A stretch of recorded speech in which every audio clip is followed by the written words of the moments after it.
ଶୋଏବ ଆଖତରଙ୍କୁ କଡ଼ା ଜବାବ ଦେଲେ ଦାଦା। ଭିଡ଼ିଓଟି ଷ୍ଟାର୍ଟ କରିବା ପୂର୍ବରୁ ଚ୍ୟାନେଲକୁ ଯେଉଁମାନେ ସବସ୍କ୍ରାଇବ୍ କରିନାହାନ୍ତି ସବସ୍କ୍ରାଇବ୍ କରିଦିଅନ୍ତୁ।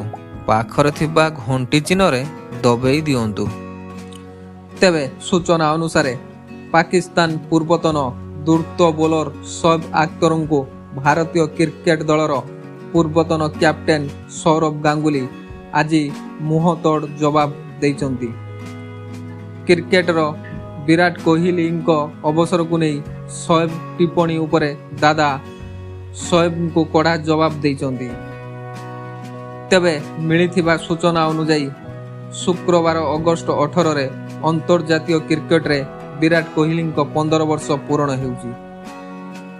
ତେବେ ଚଳିତ ବର୍ଷ ହେବାକୁ ଥିବା ବିଶ୍ୱକପ୍ ବିରାଟ କୋହଲିଙ୍କ ଅନ୍ତିମ ବିଶ୍ୱକପ୍ ବୋଲି ଆଶଙ୍କା କରାଯାଉଛି। ତେବେ ଅନ୍ୟପଟେ ଏକଦିବସୀୟ ବ୍ୟତୀତ ଟି-20ରେ ବିରାଟଙ୍କ ଭବିଷ୍ୟତ ଠିକ୍ ନାହିଁ ବୋଲି ମତ ପ୍ରକାଶ ପାଇଛି। ତେବେ 2022ରେ ହୋଇଥିବା ଟି-20ରେ ହାରିବା ପରେ ବିରାଟ ଏବଂ ରୋହିତ ଭାରତୀୟ ଦଳ ପାଇଁ ଗୋଟିଏ ମଧ୍ୟ ଟି-20 ମ୍ୟାଚ୍ ଖେଳି ନାହାନ୍ତି।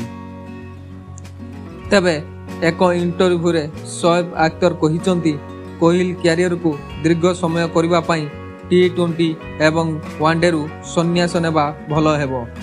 ଏହାର ଜବାବରେ ସୌରଭ ଗାଙ୍ଗୁଲି କହିଛନ୍ତି ବିରାଟ ଯେଉଁ ଫର୍ମାଟରେ ଖେଳିବାକୁ ଚାହୁଁଛନ୍ତି ସେ ଖେଳିପାରିବେ, କାରଣ ତାଙ୍କ ପ୍ରଦର୍ଶନ ଭଲ ରହିଛି। ସେ ଜଣେ ବହୁତ ଭଲ ପ୍ଲେୟାର। ଭାରତୀୟ ଦଳ ତାଙ୍କ ଅନୁଦାନକୁ କେବେ ଭୁଲି ପାରିବ ନାହିଁ। Bureau report, SK news Odia କେ।